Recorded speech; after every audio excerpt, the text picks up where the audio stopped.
Welcome to the Five Minute Mind Podcast. I am your host, Shane Hayden. Coming up on this episode, I'm joined by writer-director Julio Quintana, and we are discussing the Israeli philosopher and historian Yuval Noah Harari and his philosophies on storytelling, or the point of storytelling, if you will. So, as you can imagine, it's going to be a very focalized and unambitious episode. I'm kidding. We were taking a giant bite off, and hopefully you will stick along with this journey. Julio co-wrote and directed Blue Miracle, which is currently on Netflix. It stars Dennis Quaid and Jimmy Gonzalez. He also wrote and directed the 2016 movie The Vessel with Martin Sheen. Julio is an old friend, as this conversation will show, and I only saw Blue Miracle recently in prep for this interview. We hadn't been in contact for a few years, and of all my friends that I came up with that have been since directed some films, I was really impressed with how charming the performances are. Like Dennis Quaid in particular is very winning, as is Jimmy Gonzalez, who was also in Nicholas Winding Refn's Too Old to Die Young, which we also already did an episode on. But first up, what I watched this week.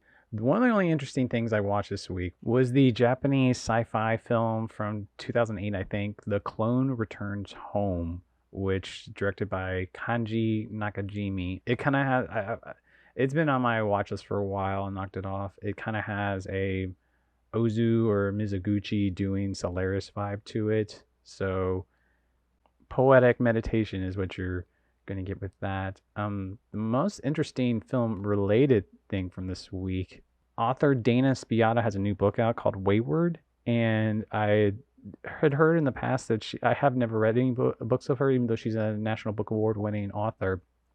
And I checked out a book of hers from 2015 called Innocents and Others, which was spectacular. I read it super quick. It's relatively short, but I have a soft spot about novels, about movies. I like narrative fiction about either filmmaking or the process of going into films. It's one of the reasons I've always never really, in theory, everyone loves the book Walker Percy's The Moviegoer, and one of the reasons I've always had a iffy relationship with it is because I thought there'd be more movies in it. One of my go-tos resources for books about movies is there's a Science Sound article from August 2018 called 100 Novels of Cinema that has a great list. But Innocents and Others is a story about two female filmmakers who went to the same high school together, and it takes place from the 70s till about 2015. And one is a very experimental documentary filmmaker, and one ends up becoming a mainstream filmmaker. And there's also a third character who blindly calls random men in Hollywood. I won't give away too many plot points or any plot points, but it ends with a really beautiful passage, the last page. And again, I'm not going to spoil any plot, but I just wanted to read this one part from the last passage. The last paragraph. She looked deep into the black of her closed eyes, stared into the dark. When your sense of vision has very little stimulation, it invents images. Sarah doesn't know the name for this is the prisoner's cinema. It is a trick of the mind. Blindness turned into glorious sight. Isolation turned into hallucination. After enough time, she saw a series of light. The false images are called phosphenes, which means show of lights. Again, not spoiling anything, but this passage beautifully ties the book together, both thematically and plot-wise. But that's all I'll say on that. But as for today's episode, Julio and I talking Yuval Noah Harari, who has come to fame on 3 really popular books. He started out with a very popular book, Sapiens, A Brief History of Humankind, which, among other things, was on one of President Obama's read list. And the last few years, as I've been reading more nonfiction, have been guilty of being severely blown away by certain books. And when I get blown away by them, mainly nonfiction books, I want to tell everyone I know about them how, like, oh, this completely changed my way of thinking about something. And I'll very giddily try to describe the arguments of the books, the facts the book lies out, and I do it like a 4-year-old who's never seen a school in his life, who can't remember a thing from the book at all. And Yuval Noah Harari is definitely one of these people. His other two books, which we will discuss on here, Homo Deus, A Brief History of Tomorrow, and 21 Lessons for the 21st Century. Now, as I mentioned earlier, this is a big topic, a lofty topic, and I won't pretend that we get into everything about what Harari explores in the book, but storytelling is a key component for him of how society is organized. And this was redefining how I looked at storytelling and movie making even before the pandemic and after the pandemic. Harari also is very deeply focused on the key, especially with his last book, 21 Lessons for the 21st Century, what's coming in the future, mainly in the next century. And he's big into the concept of exponential change, and he outlines certain things that it's, if I sound like this is dry reading, it's very readable, very, very fun, very playful. And when I was discussing with Julio topics to do, I had that shared enthusiasm when I mentioned this, that he had read Harari's books too as well, and there was a way of, this was also a key component in his, not necessarily Harari, but just books like this are key in his creative process. And so talking about intention and ambition seemed like as good an organic topic to do with Julio. Again, his new movie, Blue Miracle, is currently on Netflix. Hope you enjoy this conversation.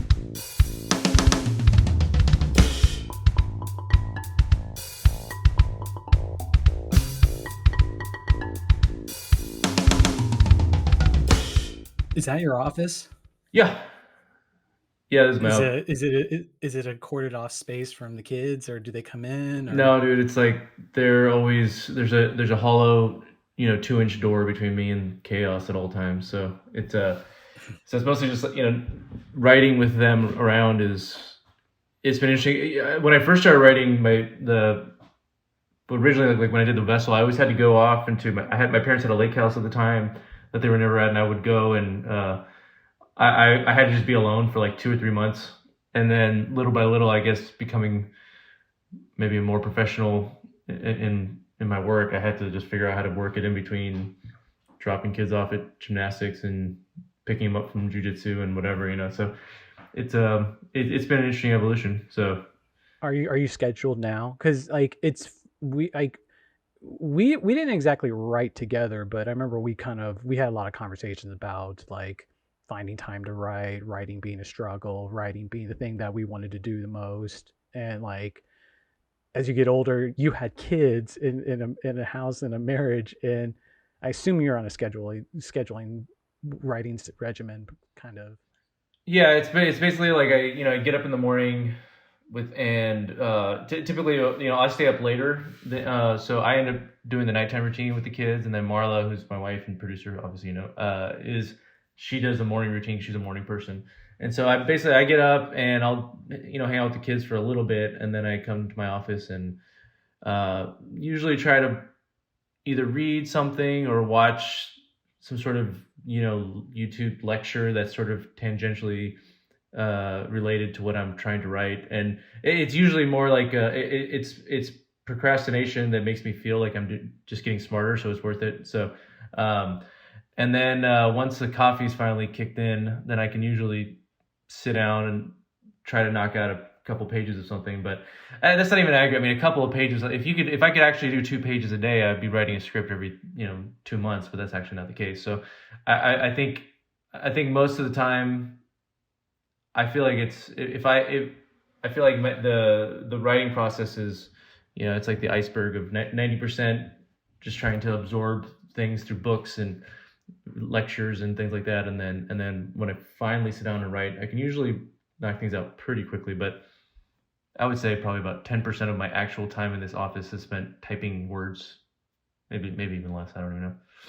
That's a good percentage. I have been finding lately that I use a lot of quotation marks around research just to Mm-hmm. like how like oh, here's another movie that's similar to something I'm interested in pursuing. I Yeah. should watch the 40th version of this instead of having written Yeah. page 3, you know? Yeah. Yeah, and it is the beginning of a screenplay is always the hardest part. So I find like by the time I get to the third act of something, it seems like it just kind of gets knocked out in a week or something. But the first, gosh man, the first 10 pages sometimes, because you're still trying to figure out the tone, the thematically what it is you're trying to get at, how these characters talk, and so that it's the first few pages are usually pretty tough, but Well, let's rewind back. Where are you from? well, I was born in California originally because my parents were born in Cuba, so they moved to California, and then I was born in California, and then I was a month old. We moved to Alaska, and so I spent the first 6 years of my life in Alaska. Where in Alaska?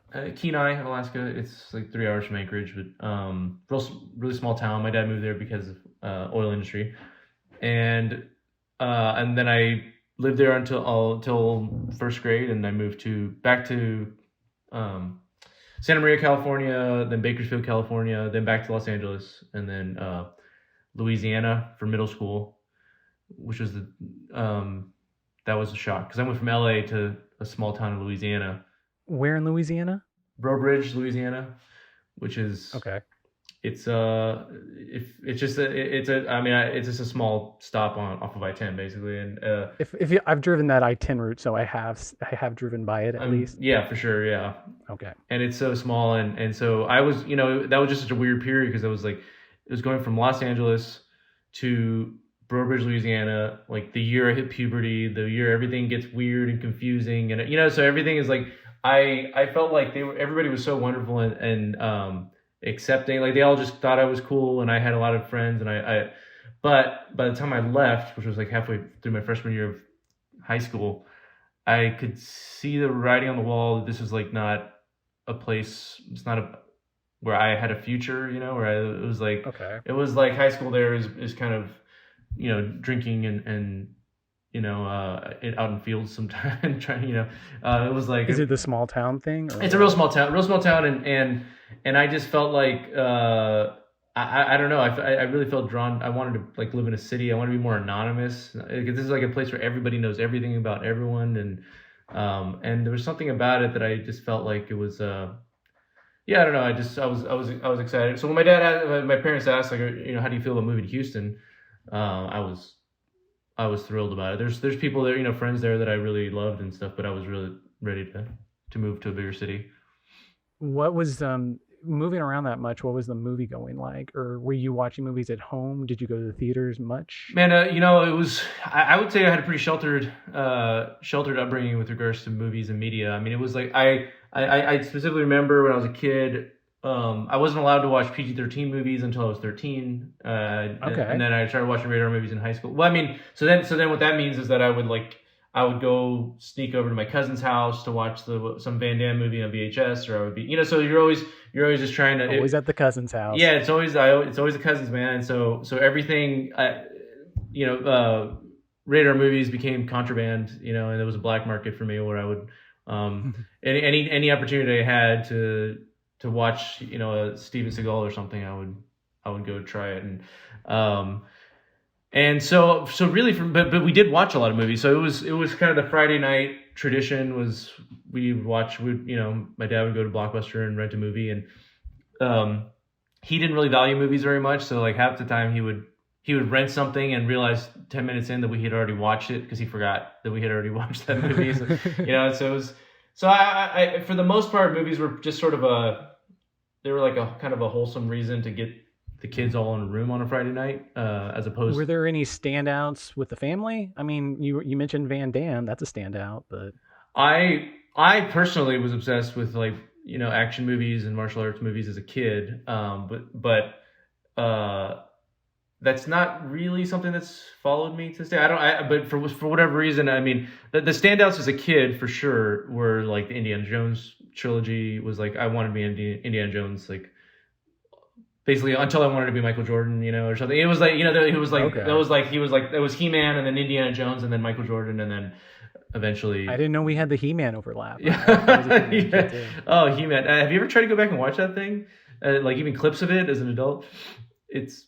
I watched it. I want to say I watched parts of it. Maybe it was like it may have been a decade ago because there's some really big name. I'm blanking on the editor, but the woman who edited, she's edited for Steven Soderbergh, and she edited Lawrence of Arabia. Is Oh. the editor on Masters of the Universe. Oh. Yeah, Was it? they put some money into it. Well, I was into the He-Man cartoon originally as a little Same kid, here, and same then, here. and then the Masters of the Universe. Yeah, I thought that was super cool, and then later I was like, there's like scenes about them eating like buckets of chicken and not being confused. Like I think when they came into the normal world, it was like, what the hell is this? As a kid, I didn't realize All it, the but- music stuff, Yeah. all the like the key stuff with the. Yeah. Oh yeah, the key. Oh my gosh, yeah. What a weird movie. It is a very, very, very bizarre movie. One difference, so over the years as we've talked movies, one big difference that's shown, even though I think it complements our conversations, is, and we point this out to each other every time we talk about this, I come from a very like library-ish, constant multiple movie references, and you come at it at a more, I always felt like a pure inspiration point. Like when you, what did you go to college for? Well, originally I started as mechanical engineering because that's what my dad was. And then I switched over after my freshman year, I switched over to religious studies, which is essentially comparative religious history degree. And it wasn't until towards the end of that, that I had all these ideas in my head and different, I kind of learned the power of stories at that point, mythology and fables and whatnot. So then I was like, well, movies seem like the modern way to express stories, so maybe I'll just pursue that. But I certainly didn't have, which I didn't have an inherent passion for cinema or anything like that. It just wasn't cultivated in my house, and I would actually say my being raised by a mechanical engineer, like artsy was like was for sure a pejorative term in our house. It was like there were like scientists and there were logical people, and then there was like artists. And so it wasn't until as I started to get older, my dad started to develop appreciation. He started trying to go to art museums and try to develop appreciations for things like that. And he would take us to sometimes he would dig deep and take us to Phantom of the Opera tickets, or he's something he just fell in love with randomly, but it never made sense to me because in all other regards he seemed to denigrate art and artistry. Right. But so for me growing up, it was like I even to this day I have trouble thinking of myself as any kind of artist, even though I'm obviously working in an art form. But in some ways, my brain, I'm maybe more of a craftsman or something. I don't know. I mean, craftsman's a good word for it. I was thinking on the topic at hand, part of the reason I thought you'd be good to talk about Yuval Noah Harari and the storytelling that he talks about in there is I always thought of it in terms of everyone's always looking for a lateral move into storytelling, and like movie nerds constantly copying. The other thing I was thinking about in prep for this talk was this thing my high school English teacher told me that at the time annoyed the shit out of me, but he said that there was two forms of inspiration for art, and it was mimicry and worship. And that might just that it just stuck in my head as like a difference between the two of us over the years, even though again I think they complement each other, and there's a lot of concentric circles to it too. There's a lot of overlaps, but I just always found there's a much more direct way whenever you're figuring out story that doesn't involve how someone else has done this 1,000 times before and just doing the same thing over and over. You always seem to come at it at a more bottom line. What are we doing with the story too? Well, yeah, I think that I certainly thematically, and I'm finding this as kind of a pattern as I'm taking general meetings and scripts are being sent to me. I'm starting to pick up a pattern of movie-ish tropes, character tropes and things that are just come up over and over and over again, even from established writers. And they're not. And then when I have conversations with them or the producers about it, I'm talking about psychology, and I'm talking about what ways to actually develop this human being that's the protagonist of this movie, in ways that are kind of philosophical or thematic, and they're referencing. They're seems like they're, and this is not for everybody, but to your point, I think a lot of within the industry as a whole, they tend to be reflecting whatever movie did kind of well on Disney Plus last year or something. Like that's sort of their touchstone of whether or not this particular moment works or this particular plot twist works is like, how does it compare to another movie that worked? And it's not in some people like Tarantino do that in a way that's it plays off of your expectations. Like he'll take you're expecting this. He knows the cinema moments so well that he can completely reverse them and shock you. And you're inventing something new, and you still have a 3D character behind it. Yeah, he's doing a remix essentially by playing off of our expectations. Most people are just doing the expectations, and I understand that, and to a certain extent, on The Vessel, my first film, that was me completely trying to walk the tightrope of figuring out, and I didn't really have a blueprint for how that kind of movie would be structured necessarily, or plot wise. It was such an odd plot. It was a plot that didn't really have precedent in my mind that I knew about. So it was a bit of a creative tightrope that I was walking, and it didn't resonate as well with a lot of people sometimes. And so in the second movie, what I did was I decided I was going to explore the themes of the character and the story that I cared about, and issues of fatherhood and things like that. But I did adhere, in that sense, it was like, okay, there's a blueprint for these inspirational sports movies, so I did adhere plot-wise to structurally to the plot that these movies kind of typically have, and the reality is it was much easier, and everybody really responded to it because it's a structure that just worked for people. And so I would say it was less creatively satisfying for me to do it that way. And it was much easier, and it was less creatively satisfying, but it just worked. It's like a pepperoni pizza or something. And so now going forward, I think, now I'm trying to figure out, like, I've kind of touched both walls as I'm feeling my way down this dark hallway, and I kind of want to now, okay, how can I play more with the structure in a way that's interesting to me, on the things I do going forward.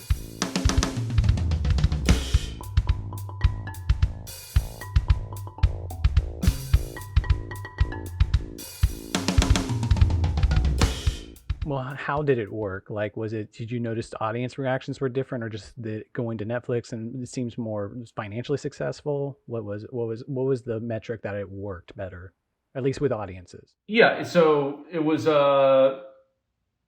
so like with The Vessel, I don't know how many times I did a Q&A at a theater for 3 or 4 people, and there's a lot of times I was like, I don't really understand, like, what is it about? What am I supposed to feel about this? I don't understand. People, and that was kind of on purpose. That was me kind of trying to express my feelings after doing religious studies, which is like, I went into it thinking I was going to get all these answers. I came out with more questions than answers in the end, which is probably what a good education does in those fields. And so for me, it was a movie about mystery and about how things don't really add up the way we expect sometimes. But then a lot of people don't like that feeling. Like that's what I realized. There's some people who really love that feeling, but there's a lot of people who just don't like that feeling at all. They want it to be a self-contained unit that they walk out and it added up to something for them.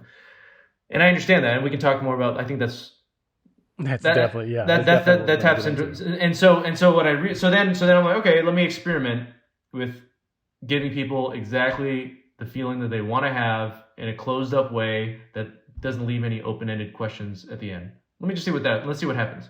And it's just an avalanche of emails telling me, oh, thank you so much for this, and this is the kind of movie we needed, and maybe a lot of it had to do with just post 2020. People just needed something, right. But what I found was, I knew people liked these kinds of movies that had kind of an uplifting, closed-ended structure to them, but I didn't realize that there's people that like needed these kinds of movies. And this is all going to play into as we deep dive into this conversation later too, like the need for storytelling, why, or rethinking the points of storytelling too. What it was it supposed to what is the actual gain supposed to be for people on a wide level or on a personal level, and the storyteller itself too. Yeah, and even on a real basic level, like, there's there seems to be some evidence that's like, they do psychology tests where if they show two different groups. One of them, they show them a group of random images that have no real connection to each other. The other one, they show them a sequence of images that seem to have a logical sequence that connects to something and has a meaning you can kind of pull out. And then at the end, they have everybody poll, how meaningful they feel their life is. And the people who just saw the sequence of images that seem to have some sort of coherent meaning rate their life as more meaningful, And so there seems to be something to providing an experience that takes a bunch of disparate events and puts them in a logical way that in the end people can say that everything that seems random about the world it all added up to this particular idea or meaning, and that makes me feel like maybe there's some meaning to everything else. I think the last chapter of Yuval Noah Harari's most recent book, 21 Lessons for the 21st Century, the second to last chapter, I believe, is called Meaning. And the whole point of figuring out, like, as the future happens and all the exponential changes start to happen to us, like, and the world changes drastically, the big issue we're going to have to figure out is what our meaning is, especially if something like work no longer becomes the main thing that we do. But I want to tie off on a bow, just going back to some narrative stories. How did you move to Austin, and how did you get involved with the film scene there? I moved to Austin for school. I went to the University of Texas at Austin, and then I moved there in 2000, graduated in 2005, and I wasn't really. I spent a couple of years out of school. I was a substitute teacher delivering pizzas, and all the while I was writing screenplays. Even like while I was subbing, I got banned from a couple of schools because I got caught just sitting there, just with headphones, writing screenplays on my laptop while the kids were just doing whatever. But really the real break into the film industry, which is where you and I met, which was the Tree of Life. My wife Marley got called to be a production office. She actually got called to be like a research assistant, and then became a production office coordinator, and then became Terry's assistant, Terry Malik, and then Terry. I started doing editing intern like you, and I did that for a few months, and then eventually I just started shooting little things for Terry and for free, he was doing me more of a favor than I was doing him, and then in the end he after 2 years of doing that, I had a script that I asked him if he would send to Martin Sheen, and he did, and that became The Vessel. So you should tell that story. That is a great story. Well, so I had been because of my experience with religious studies and reading all these books and studying ancient Greek and trying to figure out what's true, and then coming out not really having any idea what the hell is true. I became really interested in near-death experiences because I'd read about these people that just their heart stops for 20 seconds or whatever on an operating table, and they come out somehow enlightened, and knowing at least for a period, and they end up knowing things that I couldn't get from years of study or whatever. So I started developing a story about a kid who drowns and wakes up again, has a near-death experience, and I told Terry about it, and he said, "Oh, you should talk to Martin Sheen about that because he had a near-death experience on Apocalypse Now." And so I said, "Oh, okay, great." And so I spent 2 years writing the movie and I wrote a character for Martin. He had no idea I was doing that. 2 years later. And 2 years later, I finished the script and I gave it to Terry on a Friday. And then 2 days later, I was actually rewatching. I think my second or third screening of The Tree of Life. I was in a movie theater when I got a voicemail from Martin Sheen saying he read the script and he wants to do the movie. And so. Just a weekend. No, it's nuts. And now in retrospect, it seems so. I just thought that's how things worked at that point. Like it was like, oh, you write a good script, you send it to an actor, and they just say yes, like they'll do it, and for no money essentially. I realize now that's not how it works at all. And so even when I send people good scripts, they still want a lot of money, and so it. But that was my intro to and then it took 2 years to get the financing. I didn't realize that. I thought as soon as we had Martin Sheen, everything would just fall together. And so we just kind of scraped together the money to make this low budget movie, and that was that. Martin was amazing, and I don't know. I'm very grateful to him and Terry just for their role in that. Well, another component I remember from this time was you early on when Red came out made the investment on a Red camera, and then you became a go-to shooter on top of shooting for Terry. You were shooting like for a lot of people in town. Like I have I think I've mentioned this on another episode. I have a very fond memory of you wanting to do when I was still projectionist at the Galaxy, and we had one of the first digital theaters. You wanted to test your footage on the big screen, so we hooked it up to the digital projector. Yeah. No, I was super into it. Because the thing is that my dad is an engineer. I'm fairly mechanically inclined. I like technology and gadgets and things like that. And so when you're first starting out, like just trying to make something that looks like a movie is a challenge. You just want it to look like something that could possibly be up on a theater screen. And that's like kind of that is almost as it's an easier obstacle at the beginning than writing an entire screenplay that could hold up for 2 hours and captivate an audience for 2 hours. So my first, I started shooting.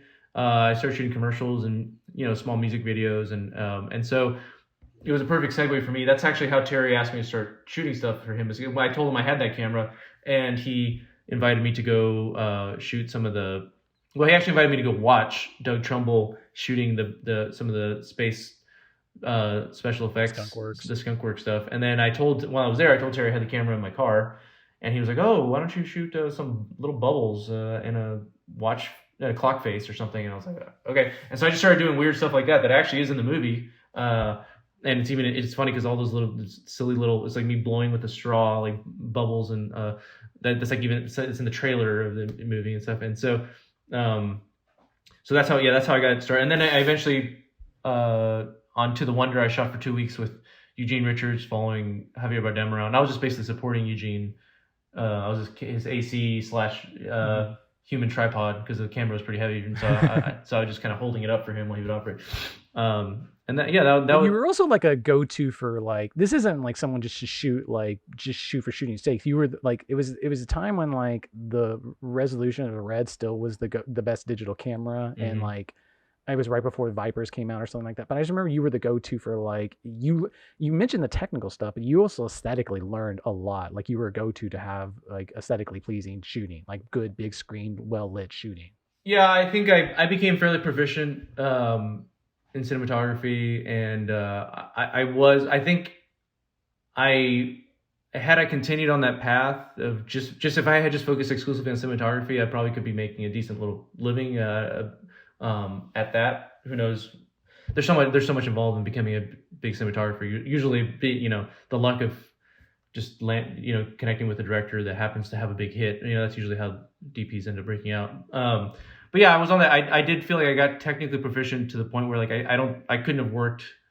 I mean, I could have shot a feature, but I had never done that, and I don't have the muscles. Sound like something you really wanted to do either. No, it wasn't, and it was just. I really admire the guys that do that, and like Chago, who's my DP, he just loves lighting.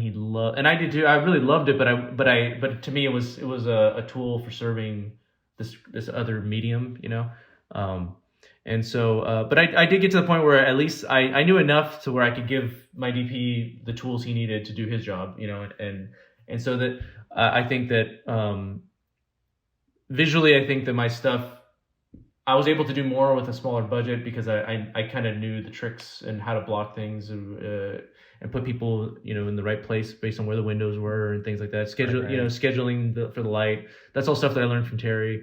That really served me well. Maybe we should transition into Blue Miracle from this, because you and I haven't really talked even since you've been developing it, or maybe there was a little bit of overlap, but yeah, maybe I finally watched it the other day. And one of the first things that came up to me, I do remember you being kind of even though I mentioned there wasn't a lot of movie influences, like I remember you being kind of a Spielberg kid. You mentioned Indiana Jones earlier, and there did seem like a little bit of Jaws on the boat, like how you shot the boat. Yeah, well, I wish it could have been like Jaws on the boat. I mean, the thing is that the Jaws is certainly like the influence that if you're going to do stuff on a boat with people fishing, it ends up. If you want to create any kind of suspense, Jaws is a touchstone for that. It wasn't even just the suspense; it was like just the shakiness, the waterline, like just like everyone always says on the boat. Yeah, and even the aesthetic of the kind of boat that the captain had and stuff was that was what I was thinking. Yeah, it's definitely more reminiscent of that. Yeah, for sure. Yeah. No, I've always loved Spielberg. I think Spielberg is he's just sort of the gold standard. He's the gold standard for wanting to make people feel a specific way at a specific moment, and he can just do that. He's kind of the king of the aesthetic that I was talking. The second aesthetic that I've been exploring, which is I want everybody to get teary-eyed at the same moment. I want everybody to laugh at the same moment. I just want to see how that works. And that's you could argue that's the antithesis of what maybe great art does. Great art has an ambiguity built into it that everybody brings their own interpretation, their own experience, and whatever. I don't know. I think what Spielberg does in some ways is more. It's more akin to, I don't know, maybe a concert or a roller coaster or something where you're trying to get everybody in sync. You're trying to get everybody on the same wavelength at the same moments, and they all take the same kind of ride. Mass appeal versus the individual appeal. Well, that's a fine line to parse those things, because mass appeal, the thing is, like, I don't know, a quarter pounder is a mass appeal, okay, and so there's things that are just kind of shitty that are the lowest common. I like to take the lowest common denominator out of it. You're talking about mass appeal. So it could be. It's been on my brain obviously since we got theaters taken away from us last year. Yeah.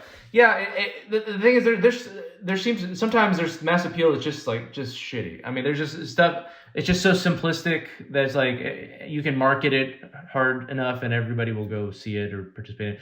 But I guess the thing to me that separates somebody like Spielberg from, I don't know, I don't want to say, I don't want to, but emoji movies or whatever it is that lots of people see that just it's just fodder, or like, right.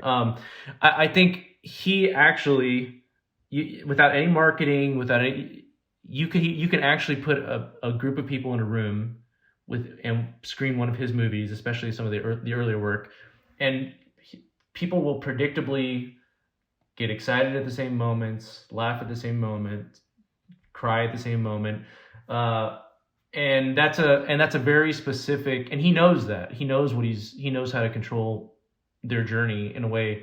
That's his goal. That's very, very different from somebody like Terry Malick or any A24 film or whatever. That's like, if you don't, that's not what Kubrick was trying to do with 2001.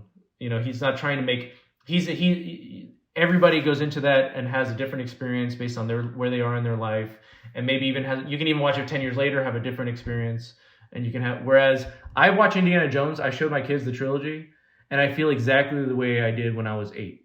The same fun moments, the same excitement, the moments still work the way they did on me when I was a kid. That's not true of 2001. When I go back and watch 2001 now, I feel different than when I saw it in film school.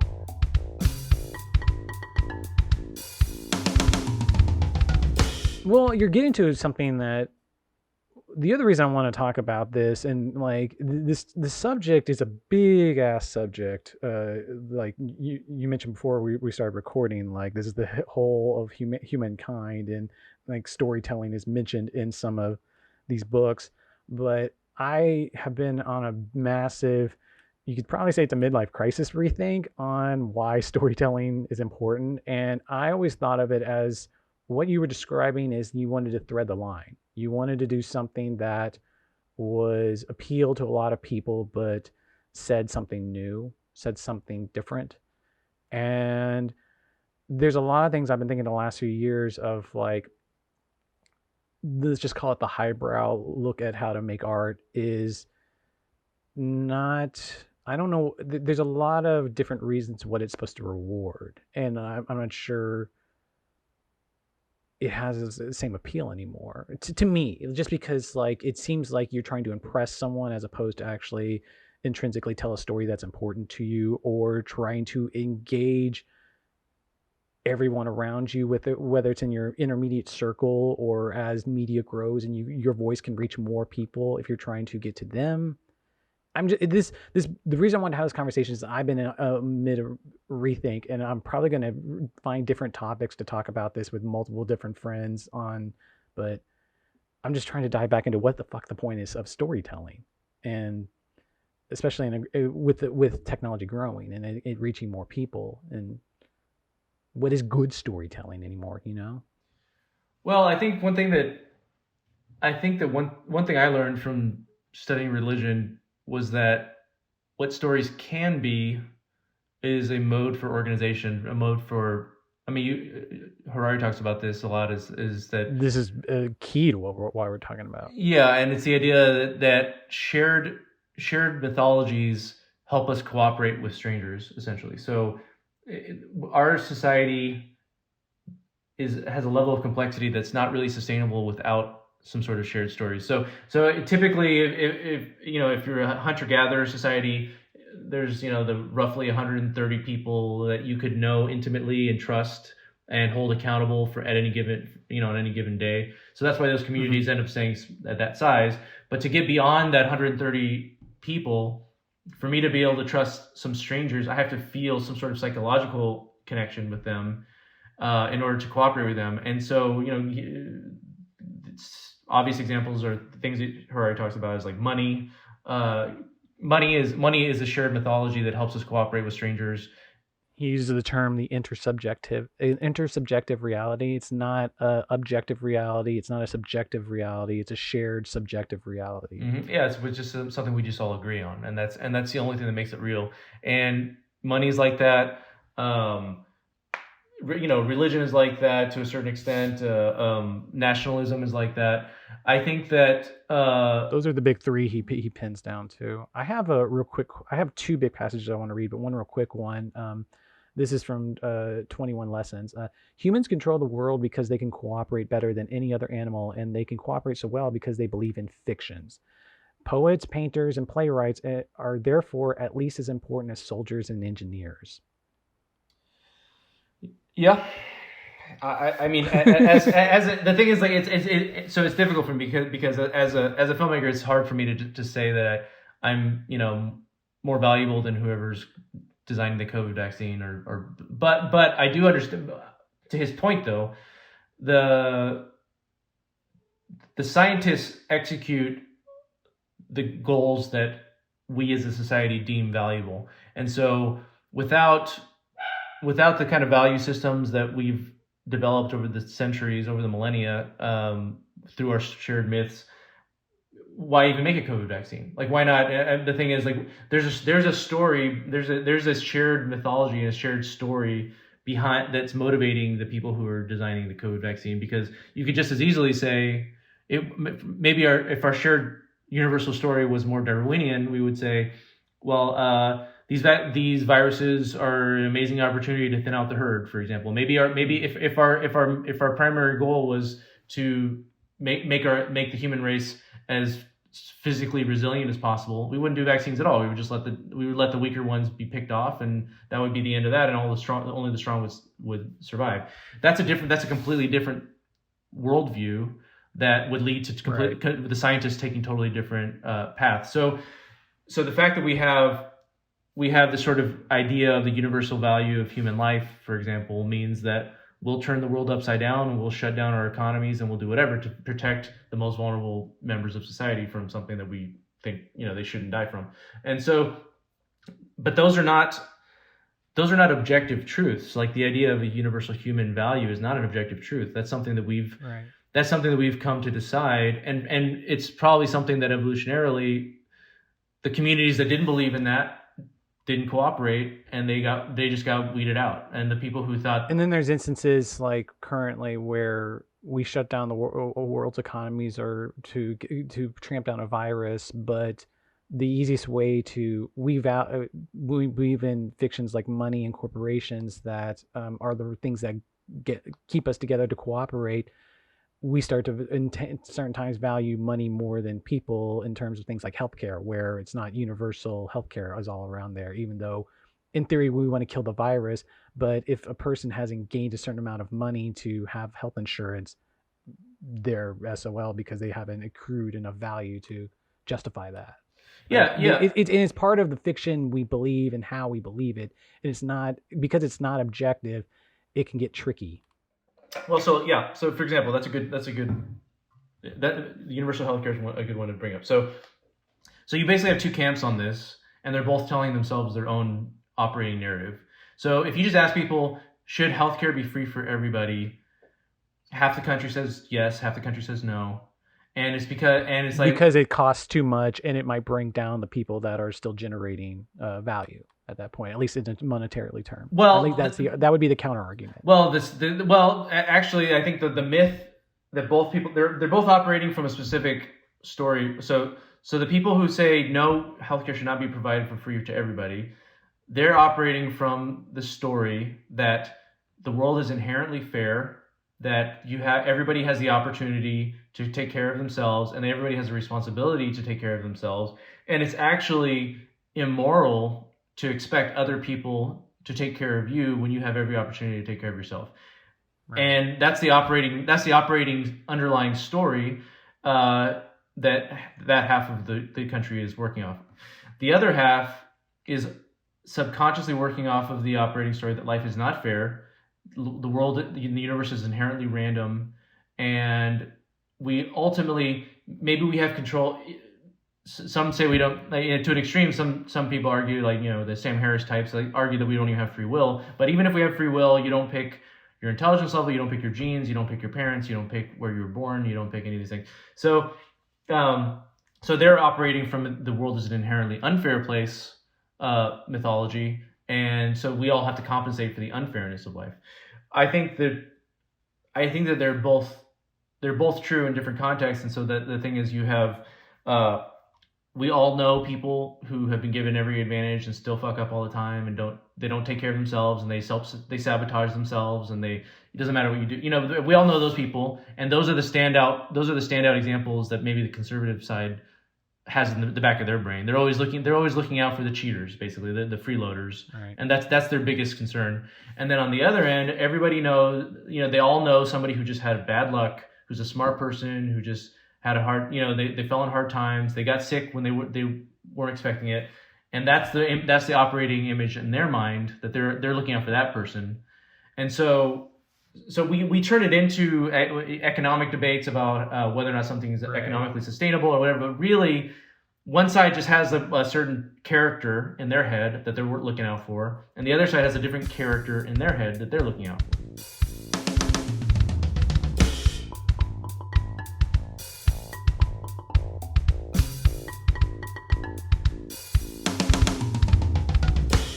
And the trick of all this is that everybody's narratives are based on their share or their limited worldview. So everyone has a narrative that if they have a view that these people are not going to pull themselves up or are wasting opportunities because they've had a bunch of people in their lives that gave them that example, or they don't understand what they were given, they treat that as something that was they earned, versus someone else who's just seen struggle or in economic struggle of this type, and it really is to be very charitable just based on what the examples people have seen. Let me just to expand. Also, I think it's also. Jonathan Haidt has a good book called The Righteous Mind, where I love that book. It's amazing, right? And so there seems to be some evidence that political affiliation is temperamental as well. It's based on personality type. And so I wonder, if there's a certain kind of person in my life, like my dad. My dad is a rags to riches, pulled himself up by his bootstraps kind of guy. He came from Cuba with nothing, put himself through college, did engineering, and then ended up by the end of his life running a small drilling company in Houston or whatever. And my dad doesn't really have a lot of patience for people who make bad decisions. He has a ton of sympathy and love for people who fall in hard times.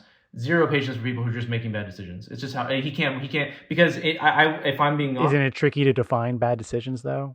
I think you know it when you see it. I think I think we all know it in our we know it in our personal life. Whenever you see somebody who they could, if they just did X instead of doing Y, their life would be a lot I just easier. think bad decisions compound bad decisions. That's absolutely right. Like if someone's not in a good position in the first place, then they'll make a bad decision on.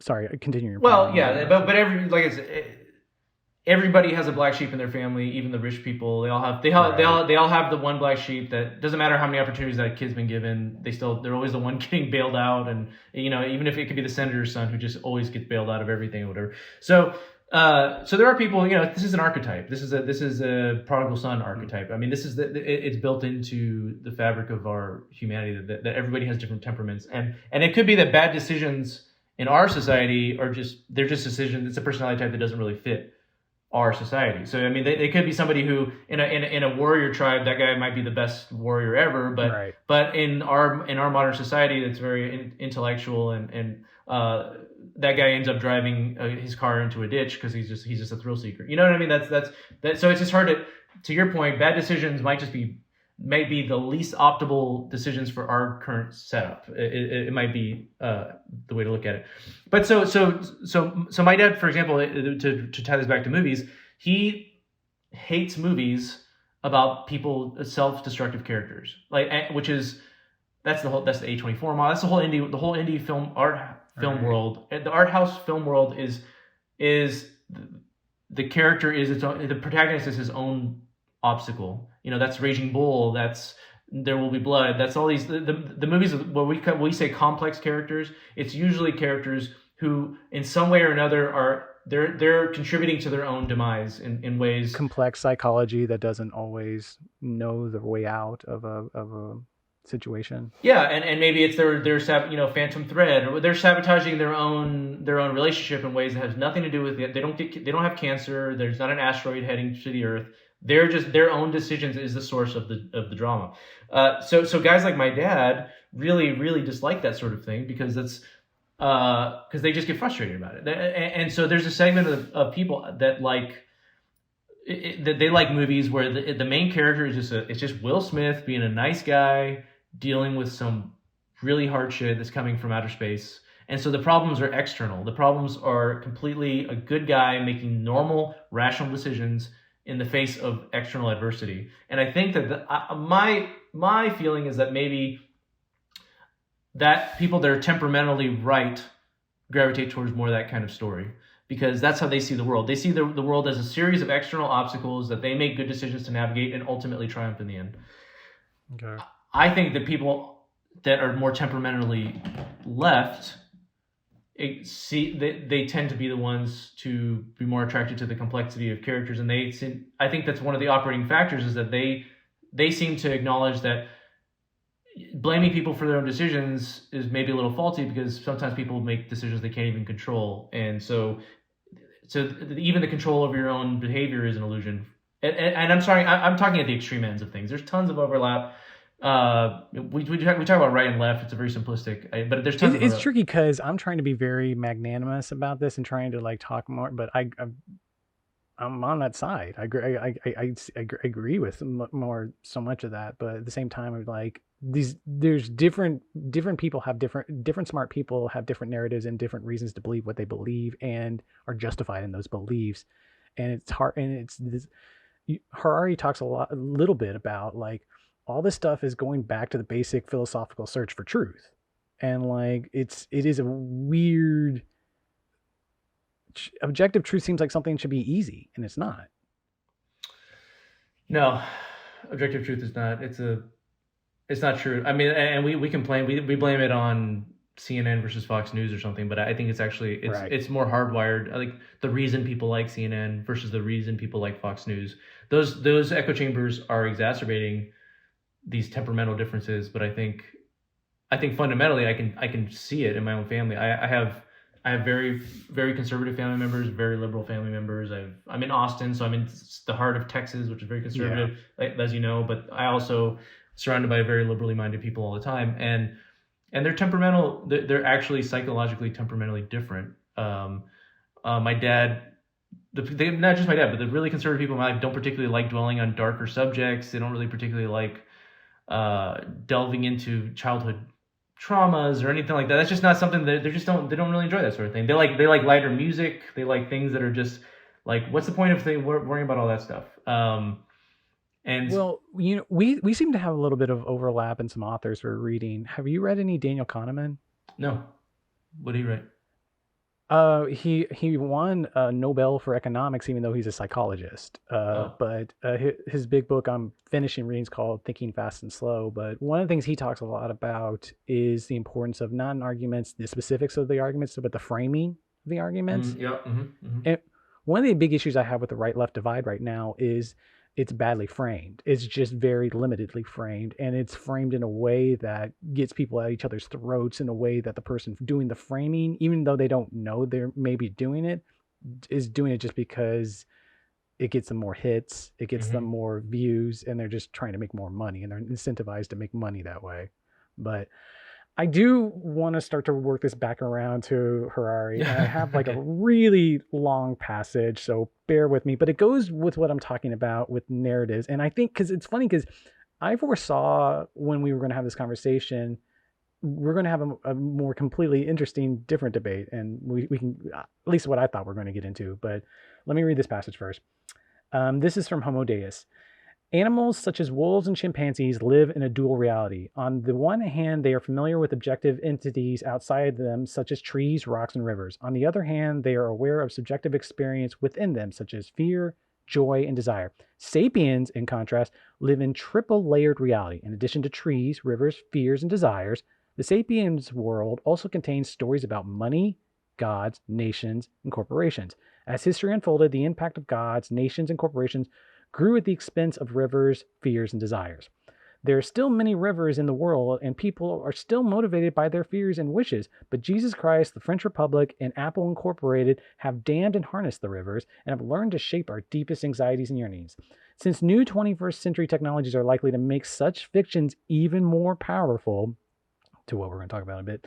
To understand our future, we need to understand how stories about Christ, France, and Apple have gained so much power. Humans think they make history, but history actually revolves around the web of stories. The basic abilities of individual humans have not changed much since the Stone Age, but the web of stories has grown from strength to strength, thereby pushing history from the Stone Age to the Silicon Age. Yeah. There's a reason that our stories this is all an argument, or all of the conflicts in human life is stories fighting each other for I don't know, just for value, for what we value. Yeah, I think that's true. I think it's we went from fighting over resources in the maybe more primitive societies to they are competing stories, because I think these stories evolve based on their fitness, is what I think, and the stories that allow for the more widespread cooperation and the more really the scientific revolution is a story, and where we basically left behind matters of the spirit or the supernatural. Like, we left those aside and put all of our eggs in the manipulation of the material world.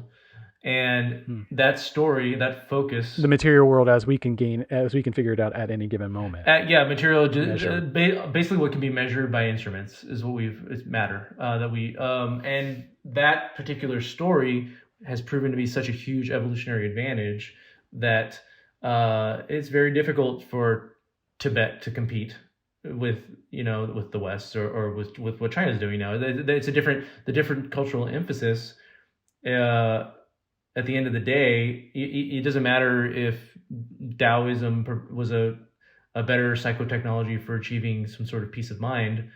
You can't really compete with drones and missile strikes. I mean, we have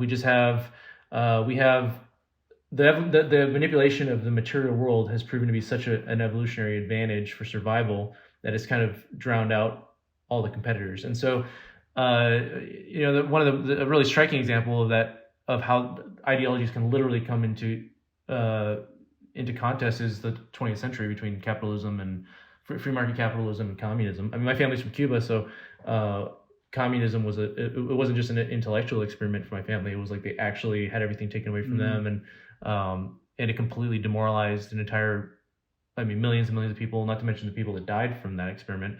And so communism proved itself to be an idea that worked.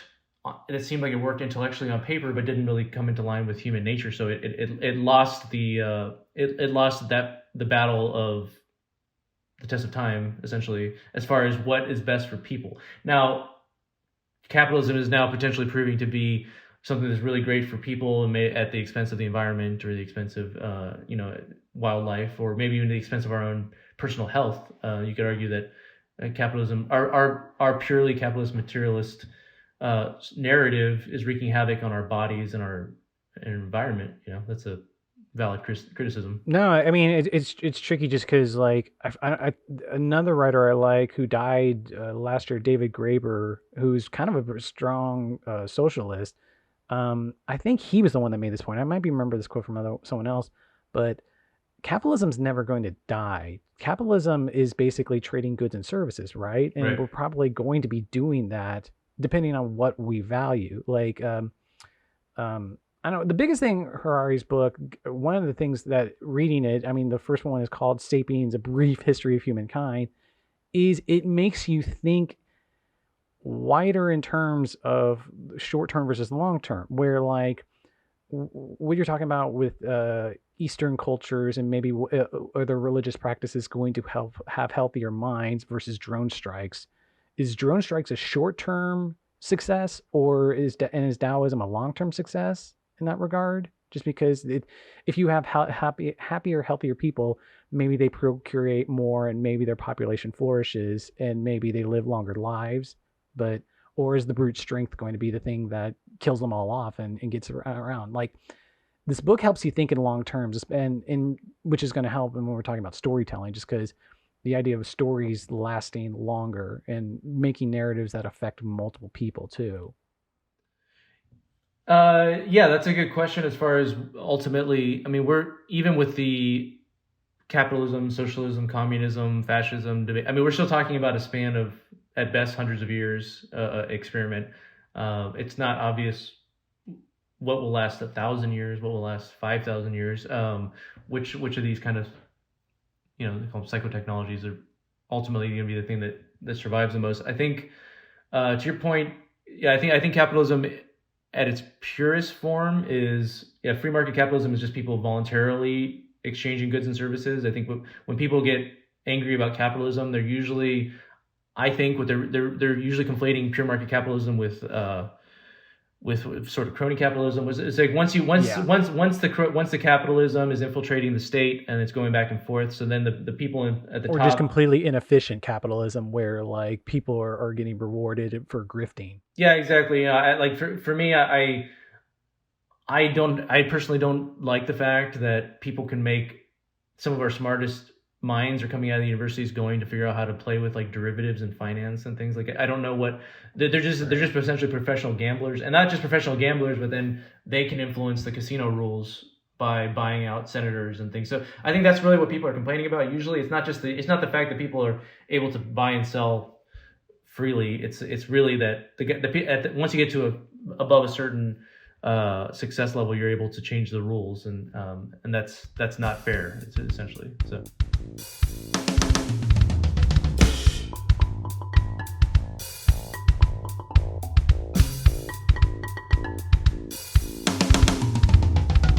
I think we might just lean into the fact that we've lost movies a long time ago. Back to the communism thing. The way I've always been thinking about it is like, because all the things that everyone has told me I'm supposed to like about communism and socialism, and then makes other people pissed off, I've always just thought of as a healthy safety net. Mm-hmm. Do you conflate those two, or do you think they're still separate? Well, so to tie it into specifically to stories and how it motivates people, I think that is it's when conservatives think of socialism, they're thinking of Cuba and the Soviet Union. When liberals think of socialism, they're thinking of France and Sweden and the places where it seems to be working. And I would say that a place like Cuba and a place like the Soviet Union, you're seeing it now in Venezuela. Whenever force is the dominant way to make people follow the ideology, my argument, Okay. I would argue that it's actually a bad story. So the story, You did bring it around, Julio. I'm so proud of you. I'm so proud of you. You brought it around. So if you can convince everybody to all want to pitch in and support and take care of the weakest in our community, and build schools where they need them, and pay for universal health care, that requires a very, very powerful story that makes the rich guy care about the poor guy, and it makes the healthy person care about the sick person. That requires a powerful story. And whenever you don't have a good enough story, you have to bring in the KGB.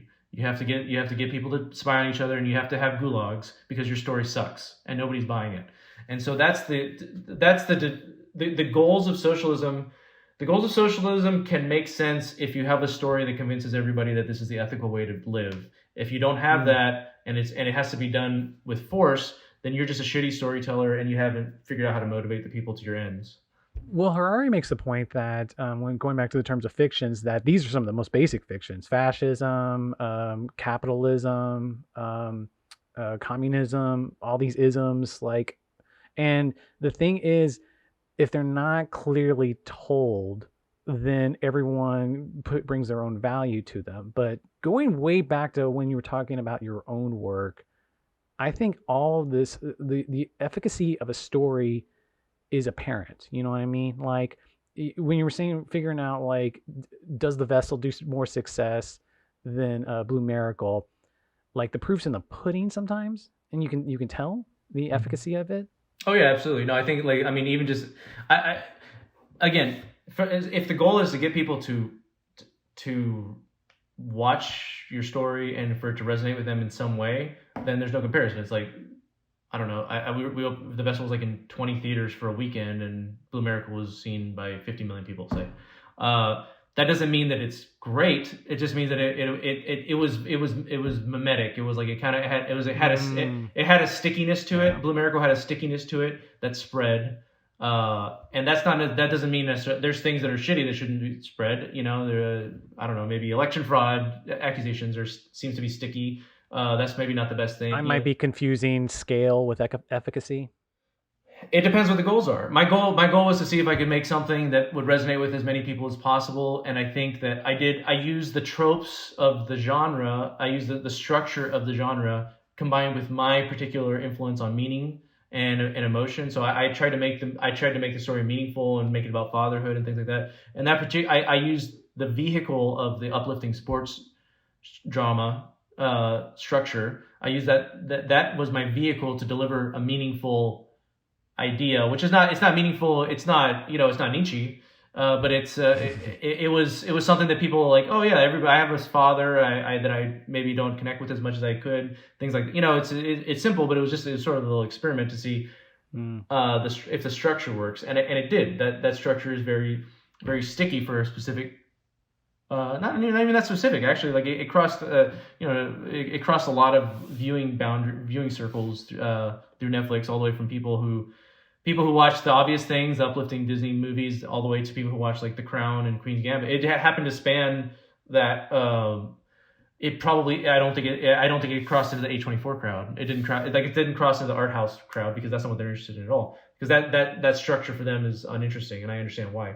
But no, so it was. It was effective in the goals that I had to see how it and so I don't know what lessons you take from there, but I do think that's the nature. If you want a story that appeals to a lot of people, there are certain things that work and there's certain things that just don't.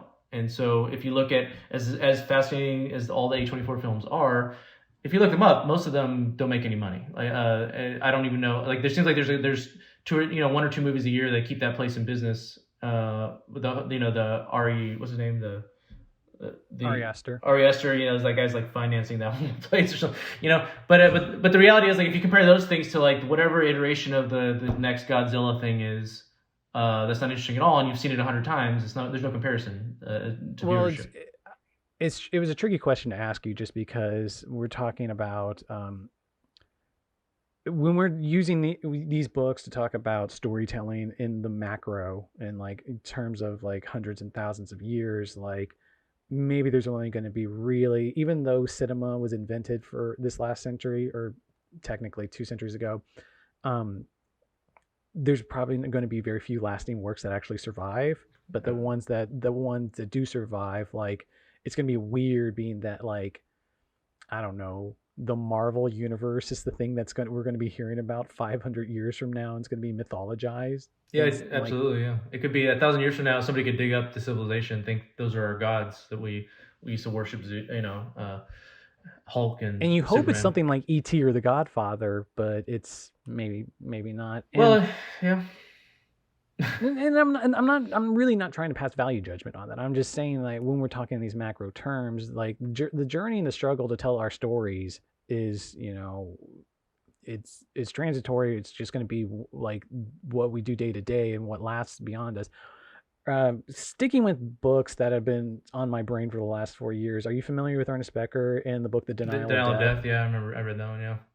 Denial of Death's been on my brain a lot, just because this idea of, like, we make big stories, supposedly, he says, because it's just like wanting to be glorious in battle, or trying to do something in any kind of accomplishment that makes people talk about us, so that we become bigger than ourselves.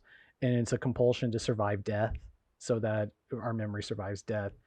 There seems to be an element of the storytelling I've been thinking about that is a motive for why we tell stories. At least maybe I'm only telling stories. No, no, I think it's absolutely true. Because I remember, for example, when I remember when I was making The Vessel. So I got the movie. I put my whole heart into writing that script for 2 years. Got Martin Sheen attached. I was getting ready to, I cobbled some money together, and I literally remember telling AJ Edwards, who's a mutual friend, obviously. Past guest too. Yeah. Oh yeah, that's right. Yeah, and I remember telling him over whiskey one night. I was just like, hey man, like, if anything ever happens to me, I want you to go make The Vessel for me. And I didn't have kids at the time. I didn't have anything, but like, in my heart, something about that movie was like a part of me that could live on. And whenever we shot it, it was like these hard drives were like sacred until they actually got out into the world. Somehow it was like, this represents something that I can like give back to the world. Now that seems ridiculous to me. Like, now in retrospect, it's just like, that's a very it's a very romantic idea of what our art does, and I think that's a strong motivating factor for people. I think at the end of the day, we all want to know that we're leaving something beyond, something that'll outlast us. I get a little depressed when I think about something like, it's just comparing movies to other art forms. It's like, it's probably the art form. It has the widest appeal, and it'll probably have the shortest impact, like the shortest lasting power, just because by its nature. I mean, we go back and watch something from, most people can't even go watch something from the 70s, say, like the average person, they go back and they watch stuff and go ahead. Do you really think that? Oh yeah, my thing is that it's a symptom of, like, how popular it is, that everyone wants to try it. And even then, at the same time, movies are so popular, but they're so expensive to do. Not everyone who wants to try it can't. So, like, we're overwhelmed with the number of movies and attempts at stories, and I guess the cream's going to rise on that. Well, what I mean is that just the nature of how you consume that art form, it becomes dated because it's so technological. It's so technologically dependent that it becomes dated. So, like, for example, you can go look at the statue. You can go look at the La Pietà, and it still holds up. It doesn't matter. Like, 5,000 years from now, a well done sculpture. That's an art form that can only be appreciated by a very small number of people at any given moment, from very up close. So it's location dependent. It can't be multiplied, but infinitely into a billion DCPs or whatever. And so that particular art form, it has lasting power because it's not technologically dependent at all. I mean, you can still go look at the Sphinx, and it's still impressive. Books are less technologically dependent. Like, language is a technology that changes over time. So books become, like, it's harder to read Cervantes, or even Shakespeare now is difficult. But within reason, like, those tend to last 200-300 years of influence, especially if it has updated translations. Movies, because they're so dependent on technology and specific aesthetics that change constantly, things just look dated. I mean, and you can even feel. People say, like, Spielberg maybe isn't, as he's not working at the level he was before, but if you look at his stuff, Part of it, maybe he's not, maybe he's not quite as edgy and hungry as he was when he was 35. But also his style still looks like the 90s. Like the stuff, when you look at his movies, it still feels dated. Do you think the macro view applies to that though? Like I'm thinking of something like City Lights. Like if I mean, this is a question people 500 years from now are going to have to answer, but City Lights is going to be a time capsule of something that's ostensibly only 92 years ago. I guess I don't know, man. I think it could be an artifact that people. My math's wrong on that, by the way. I think it could be an artifact that people, like it could be an artifact that people study in art history programs and things like that. It's not going to be. I don't think people are going to be pulling up Schindler's List on Netflix 500 years from now. I mean, there's no Netflix, but you know what I mean. Like, I don't think that's something that's they're gonna, like. We know, like some the Netflix equivalent. I mean, how many people actually watch Citizen Kane? I mean, we do. Every film student does. Every film aficionado does. The average person is not watching Citizen Kane, and that's because there's just something else, and it's black and white. What is this? Or whatever. So I actually lose sleep over the fact that I'm pouring my heart into something that it has to be effective now, and hopefully has some staying power. I think Terry is working in a space where he's hoping philosophy students will be studying this 500 years from now, and as a result, it has less widespread appeal, but there seems to be this weird sliding scale of how broadly effective is this art form, like what's the mass appeal at any given moment, and how long will it actually last? I mean, the trick for me, I've been thinking a lot about the economic incentive right now. Like, do I need to make art, or do I need to make art to pay my bills? Right. Like if you separate those two, then all these questions go out the window, and you can only make something as good as you can make it.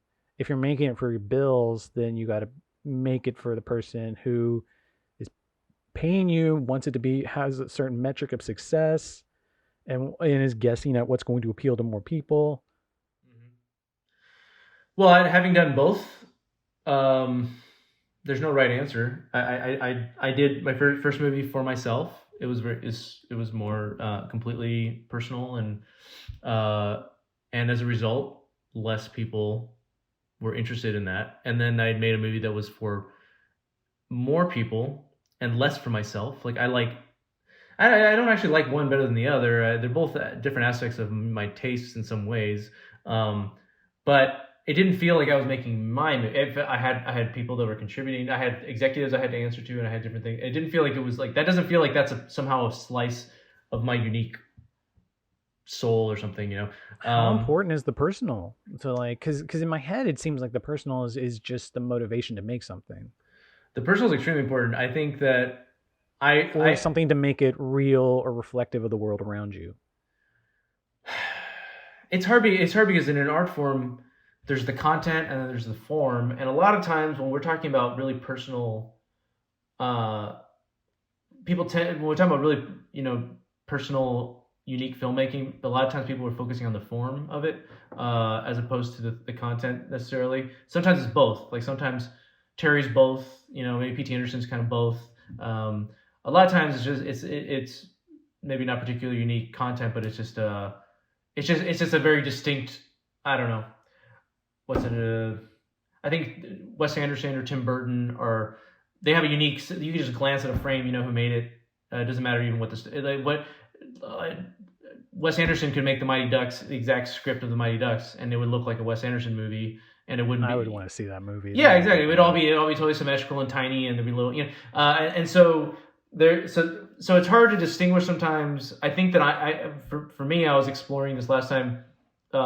Kind of like maybe my interesting emotional or psychological truths that I was interested in, but then through the aesthetic that's sort of invisible, like it doesn't really, you can almost maybe even generic, like nobody can just glance at a frame of Blue Miracle and be like, oh, I know the unique filmmaker that made that exact thing.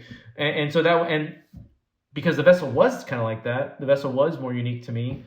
And my specific influences from Terry and Chivo and stuff, obviously, but I, the DP and I specifically set out to be like, all right, let's show. It's like, from a sports analogy, it's like let's practice the fundamentals. Let's practice our layups. Let's practice our 5-foot jumper. Let's practice some free throws, and then let's just see how, let's make sure we get that down, and then let's see what happens next. And that's what we did. And now, like, I think we got the fundamentals down. And it's what's crazy is that millions and millions of people just want to see free throws and layups. It's kind of crazy. So.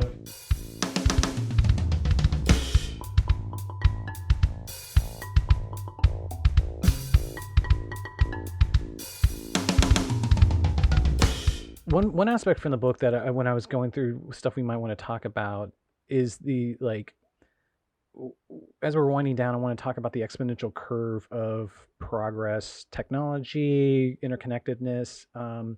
It- Writing stuff down, writing itself is only 5,000 years old. Like, again, going to this whole idea, the Harari books really to give you this long, broad perspective of humanity. Like, he gives a lot of credit to the cognitive revolution in 70,000 years ago, which supposedly is the big thing that made us the dominant species on the planet, or between like 120 and 70,000 years. But the cognitive revolution is what really, there's still a lot of debate over where language started going interconnected with each other. Then the agricultural revolution is 30,000 years ago, and that's when we started getting centralized and telling and making cities, and we started telling stories to each other. But it's only 5,000 years ago that we actually started writing shit down. Taxes and writing comes from Sumeria 5,000 years ago. And at that point, it's no longer contained, the way Harari describes it, is no longer contained to a human brain that has to retain this and then like spread it to another person. It's no longer verbal. You can write it down. It's a concrete thing that then can be expanded upon. And at that point, stories became more longer and more intricate. So if you do the exponential curve of the sophistication of our stories, not just stories like the movies you're making or the ideologies that we live under, things are going to get more complex as they go along. Like, so movies are only 100 years old. Like, movies, maybe they turn into something else different. Maybe they turn into some kind of form of virtual reality or 3D or something like that, or maybe they stay 2D. Maybe they stay like, maybe the theatrical comes back, and we all need to watch the movies in groups and all need to have a shared audience experiences. Maybe they become much more solitary thing. Maybe they find a way of being literary. Maybe other mediums blend into it even more. The medium is going to change drastically. So the trick of it all is just no one knows what the future is going to bring. That his most recent book, 21 Lessons from the 21st Century, ends on this idea that the next century is going to be kind of, because all this exponential growth is going to happen and we fear change and we fear loss, like, it's going to feel scary, and we got to navigate this with stories. Yeah, I think absolutely the things are changing at a pace that people are not comfortable with. And there's the occasional personality type, the Elon Musk types, that are just thrilled with all kinds of change and advancement. But even him, he even like cautions against. He thinks AI is going to potentially take over the world. So I think that this is the first time in our history that the world can actually change within your lifetime. Like, that didn't happen before. It was like, usually it was like the world would change over the course of 3, 4, 5 generations maybe, or something. Now it can change. The world's not even the same as it was a year and a half ago. I mean, you and I would be doing this in person a year and a half ago probably, and but now this is a perfectly acceptable, I think, in some way advantageous, because I can do this anytime. We can just jump on, and this has become a way for connecting. I vouch for it being advantageous. Yeah. I think it's great, and there's a loss that accompanies any kind of there's the interpersonal connections, but the advancements trump it. It's a good question, because things are changing very quickly. I mean, technologically things are changing, and actually you see how the stories that kind of help us get to this level of social complexity are kind of falling apart pretty fast. It feels like they're not accurately reflecting the world we see. Yeah, and what's interesting is that we talk about how stories are kind of a way to enhance cooperation and social cohesion. Mm-hmm. But you could actually argue that our kind of postmodern storytelling now, which seems to take a like the real artists of our time, kind of they take a more cynical. They kind of basically take all their power of storytelling to put a cynical eye on all of our existing institutions. So Right. what you actually have is like the primary. Well, you have the Avengers storytelling stuff that you talked about. That's just sort of industrial myth making, I guess. Sure. But the actual the people maybe we consider to be social commentators and artists, the real hip thing to do now is to just deconstruct our shared mythologies and turn our critical eye back on our belief systems in a way that makes them vulnerable to disintegrating, I think, and it's not even a criticism. It's just like that's just where we're at. Like I think that well, that seems that seems short term to me. That seems like to deconstruct something, you need to build up something stronger to replace it. Yeah. I think we're in the phase, and you can see it in pretty much all aspects of art, all aspects of modern art at this point.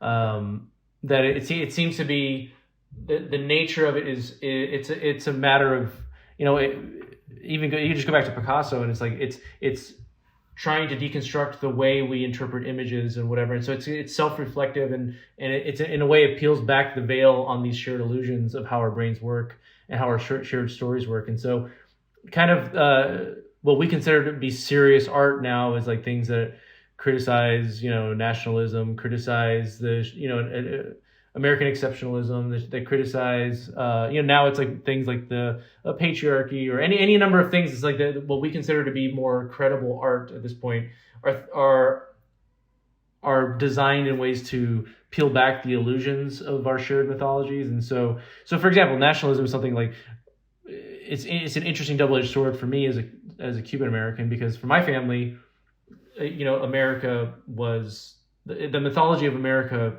was accurate. Like for them, it was they left an oppressive regime, and the United States offered a life raft of freedom and possibilities that it lived up to their expectations.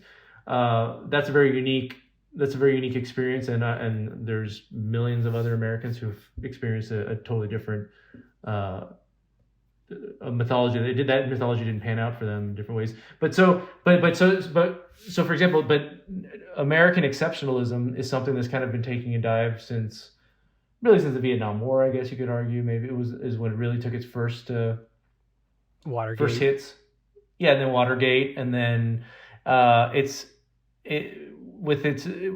I feel like the conflict with the Soviet Union kind of propped it up for a little while, where we had a sort of shared enemy that everybody was afraid of.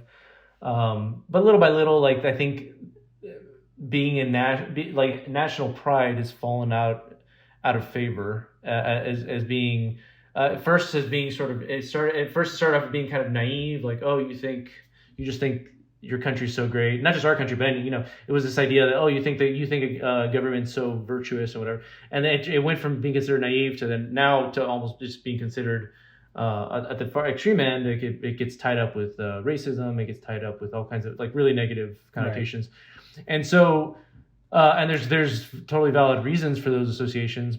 But what nationalism did have for a while was it helped us, for example, unite against fascism for 5 years. It helped us unite. I came away from the book thinking that World War II was the greatest thing that happened to the U.S. and in specific regards of American exceptionalism, which for the last years, it's funny you bring it up, I really had trouble specifically with that in the last 5 years. I don't know if you want to figure out exactly what I'm dating there, but but World War II, even if we did an episode after 4th of July on the musical 1776, and all of us were talking about what American means to us. And I talked about the greatness of the Constitution, but I really had a case of like, I wish I had a mulligan on that and redo that, because World War II and the fallout from World War II, where it's the one time where like it just feels like we did everything right and we were really making strides to fix things in a good civic way where everyone was united. And it was like even if you look at like Howard Zinn's book, People's History of the United States, where it's critical of every single war in America, the one war it balks at is World War II. It's the one like everyone there was a reasonable reason to get into this war. And well, anyway, back to the deconstruction point. How much of that is a conversation between what is working and what isn't working about storytelling techniques, and to improve it, make it better? Well, it's an interesting thing because I find that there's what's hip and in vogue in the art world is cynicism and deconstructionism. That's what shows that you're intelligent. That's what shows that you understand how the game's played. That's the easiest way to take down your parents' world, the world your parents created for you. Yeah, it shows that you're not a sucker that's just inherited a set of beliefs, that you actually understand kind of how they're operating on our psyche and whatever. And it's sometimes that translates over into the commercial world, like Tarantino does that with our ideas of cinema. He figures out how to. He just happens to be a big fan of commercial B cinema, so he's reconstructing things that are pop culture and making new pop culture. But most of the time, if you look at the movies, that are hailed at Cannes or whatever, it's the average person, I think, is pushing back against that. The average person they're actually, the deconstruction of mythology is wearing on people. I think is wearing on us as a society in ways that people are trying. So they fight back. They push back with inventing any kinds of ideologies that they can feel like they're a part of, whether it's, I think Trump tapped into that. I think everybody's looking for, I think you could talk a lot of the current social movements. Sometimes people don't even understand why they're a part of them on both sides, but there's people who do, but there's people who I think just jump in because they want to be a part of something. And so I think everybody's kind of longing to feel like they're a part of something meaningful and something that's simple and makes sense. And so I don't know, man. I feel like I as a filmmaker myself, obviously it's like you want the credibility of the art world, but then it's like, man, these people, the art world is doing a bunch of stuff that the average person doesn't give a shit about. The average person just doesn't want to be part of that. That cuts the bone on what I'm curious about. I would go further and say that in some ways we saw this. I don't know if this is how Terry operates, but you almost get the sense that there's a degree to which the real art house, the most art house people in all kinds of art, not just cinema, but we're talking about cinema. There's a general almost disdain for the common man. There's a disdain for what their tastes are, and there's a disdain for what their interests are, and it's almost a badge of honor to not appeal to those people and to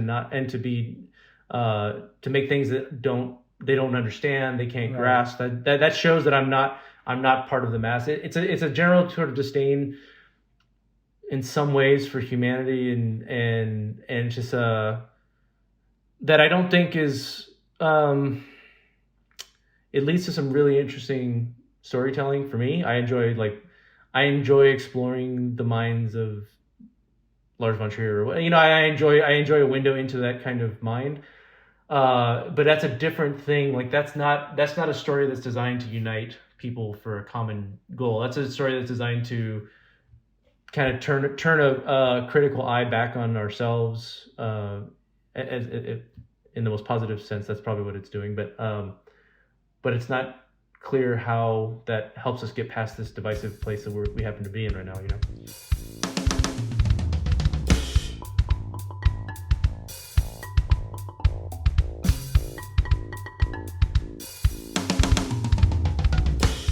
You mentioned Picasso a second ago, and he's got that famous quote, to paint like a child, or I don't remember the exact quote, but it was generally like the idea is to maintain your creativity that you had as a kid.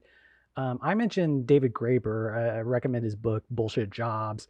One of the things he talks about in there is that everyone wants to work. They just don't necessarily want to work in the situation we've all set ourselves up for. And everyone wants to work in a way that one of the most basic first things certain studies have found that babies first appeal to is ways they interact with the world. And the thing they do is they found one of the first things that gives some babies joys is the ability to grab a pencil and push it across a table, and to know that they interact with the world. And a lot of art is, I've been trying to figure out a place to get back to that creativity point of pure creativity without other factors involved, and like interact with the world in that way, and just to be creative. That seems to be the sweet spot of, it doesn't go into the other factors that of like, is this going to make money? Am I using time where I need to be like accruing value to live off of those issues? But it still applies. I wanted to wind down with one last topic. Is I couldn't find the exact quote, but I think it's in 21 Lessons for the 21st Century. Harari kind of suggests that with everything changing so drastically in the future, and the book Homo Deus is a little bit about this, but the last book, 21 Lessons, is explicitly about how the next 100 years are going to change super fast. With all the changes, everything that we prospectively might have happen in just 30 years time that we describe now is going to sound like science fiction to us right now.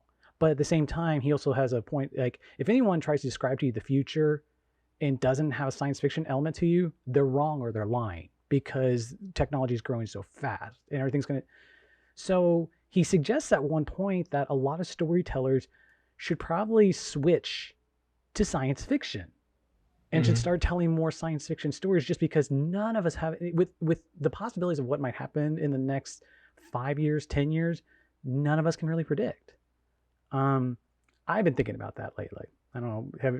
Do you have a sci-fi story in you? Is like science, like trying to figure out the future so we help navigate it? Is that an issue that you might want to deal with? Well, I do find sci-fi fascinating when it's psychological. It's not. I mean, I think the sci-fi that doesn't appeal to a wider audience and stuff, when it's kind of too techy, it's too much about specific technology. I think sci-fi is for me is more resonant when it's an alternate way to explore maybe human psychology or existence. I mean, there's some good examples like Matrix or something, where like the Matrix has become a shorthand for explaining how the way the world could be conspiring against us. And he brings up the Matrix a lot. Yeah, the Matrix is a perfect example of something that it's a sci-fi movie that taps into our feeling that the universe, that we're not really aware of the complexity of how the universe is actually operating on us. That maybe our view of the universe is too simplistic, and the Matrix figured out how to commercialize that and turn it into something that people could just immediately grasp. But what that movie is really tapping into is the fact that, for me, is the idea that we've become a completely materialistic. We have a completely materialistic worldview, in the sense not about consuming goods. That is part of it, but that in a sense anything that can't be measured or weighed is essentially just doesn't exist. And I don't mean just God or angels or something like that. I'm just saying we don't have a strong cohesive way of thinking about the abstract ideas like love or taste, the taste of sensations. Consciousness is not something that's even really, there's people that are trying to explore that a little bit, but in the way we go through our education system, there's no exploration almost at all outside of philosophy of things that can't be weighed. Is science fiction a new way of doing that, or a better way of doing that? It's a way of dramatizing. I think it's a way of dramatizing. It's a way exclusively. Of dramatizing, does fantasy do it to you too? Can you dramatize? Does yeah, it I think have so. to be the science in it? I think so. The thing is, I think that sci-fi maybe taps. It's maybe sci-fi when done in a way that seems realistic, maybe is more acceptable to our modern materialist framework or something. So it's like sci-fi can put like a mechanical spin on something that's ultimately psychological phenomenon. Fantasy it does more like what religion does, is it taps into mythology and archetypes, and so it works maybe in a different way. Where sci-fi, like I know, my dad's an engineer. He likes sci-fi stuff. Doesn't love fantasy so much, So there's things that so if you want like kind of a rationalist exploration of human psychology, sci-fi sometimes provides that in a way that's interesting. I think the challenge is really for us though. technology changes society really fast, but the real challenge is figuring out how we're supposed to operate. What is the operating morality system within changing technologies? And so, because the technology in and of itself is, the classic example obviously is the splitting of an atom. You can split an atom and destroy a city, or you can split an atom to power France, and it's really just a matter of our value systems is how we determine how to implement these technologies. So there's stuff coming down the pike with like Neuralink, something that I find pretty fascinating was Elon Musk, the brain chip, Right. that is it's kind of the back door into it is maybe it can help people with neurological disorders and things, but eventually it's like, well, That's the first round of like. That's the first round, and then 10 years later, it's like, well, why not? If you can adjust it, if you have an app on your phone that you can adjust your serotonin levels with just with the electrical impulses, why not do that? Harari specifically talks about one of the things we have to navigate in the next few years is that, again, this is all sounds very sci-fi, but it's things like that makes us start what we would classify now as post-human, would call, and right now those with value, basically the richer people, might start creating a complete different subset of themselves at our higher level, class level or caste level, and so that's the thing we have to navigate around to make sure that certain sects of humanity doesn't separate from the rest of us. But then there's all these other factors like artificial generalized intelligence. He talks a lot about data being the new most valuable thing. Like there's I forget which book he specifically talks about, but there's a fascinating passage to me where he talks about data is taking over what for centuries has been probably since the agricultural change. Property was the main thing that we were trying humans were going after to accrue value, and now data is going to start taking that over exponentially. Like data, I think 2 or 3 years ago overtook oil as more or making more money than oil did.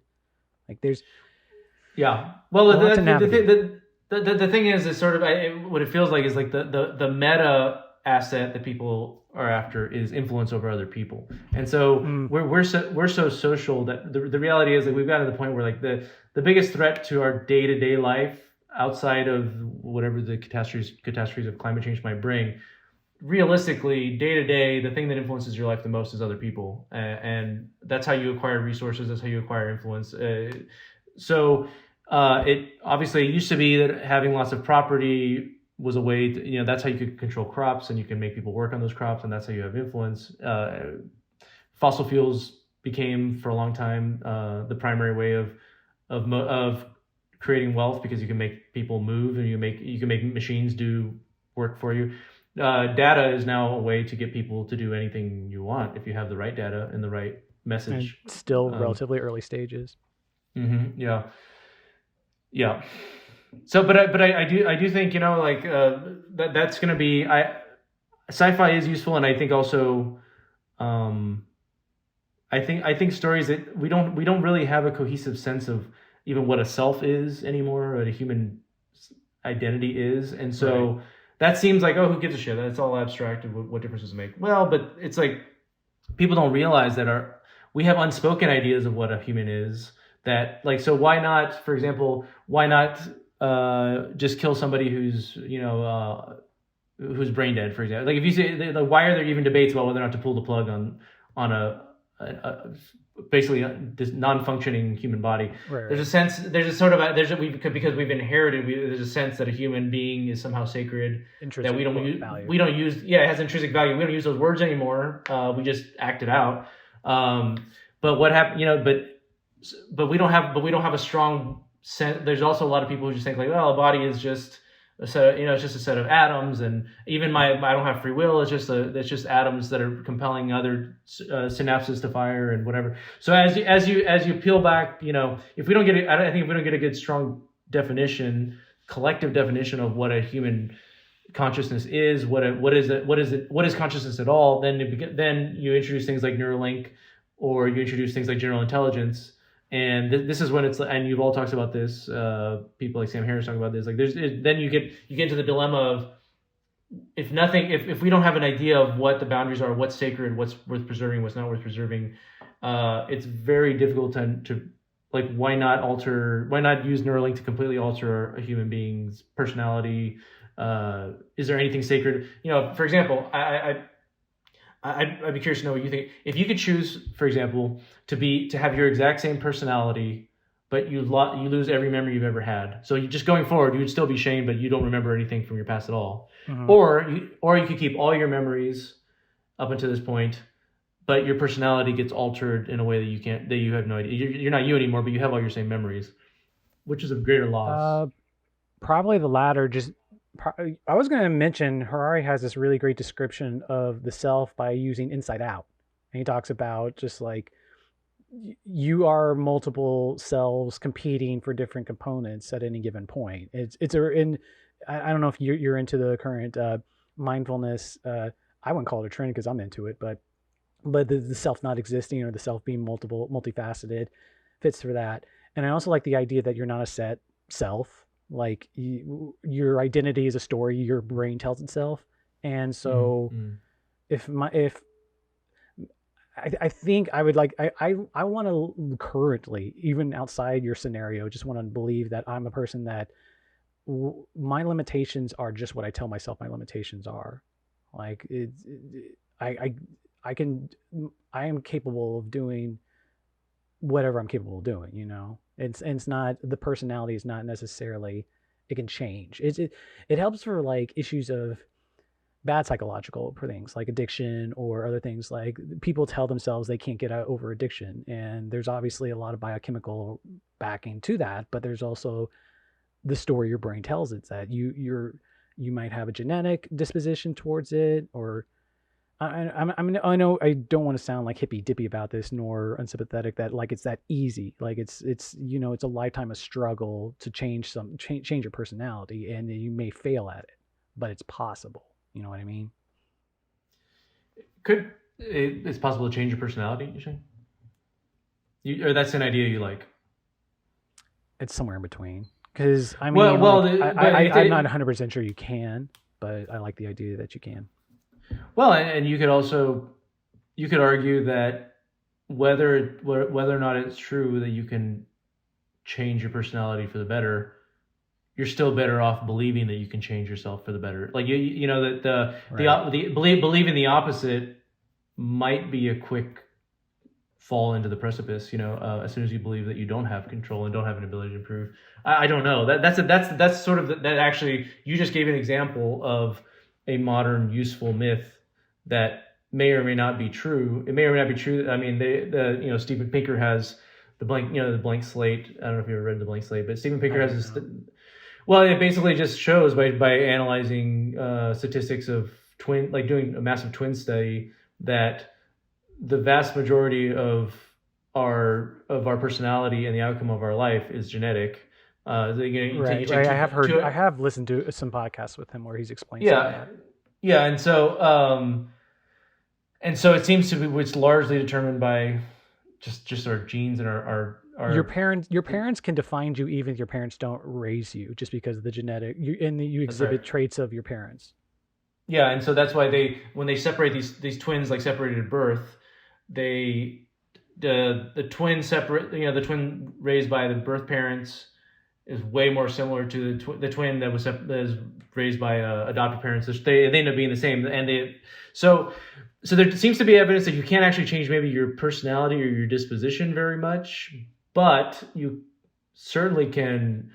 There can be an alignment of your personality with a certain situation that allows you to succeed in ways that you wouldn't otherwise. Everybody has things that they're good at, and maybe it's easier to change your situation to put yourself in a situation that is more in tune with your personality than just to change your personality actually. But anyways, I don't know. I want to make sure that I'm clear that I'm not giving some self-helpy dippy thing here. It's like the idea that you can learn an instrument at 40 as opposed to this idea of neuroplasticity, or that you can only, after 13, all the attributes you want to learn, that's all it is for your lifetime. You're only going to learn that. You have to if you want to learn guitar at 40, you have to sit down and just accumulate the hours of doing it. but you Sure. can't, something like that. And that's not, learning guitar is not a personality trait, but I see. like, Yeah. No, that's not. Yeah. framing that's something, controversial. framing a way of how to look at something is a certain thing that you can reinforce in your mind, is what I'm saying. Yeah, and I don't disagree. By the way, that the idea that the idea of a self is an illusion, and you can see that there's. I mean, everybody reports that after doing psychedelics. Right. It's always suddenly the disillusion of that self, and you realizing that this is all just a bit of a fabrication, if not entirely a fabrication. But the question is, the idea of a self that exists, that has agency, might be the most powerful story we've ever told ourselves, and without it, things might fall apart very quickly. So That's a very, very good point. That's a very good point. Yourself is the most powerful story you know.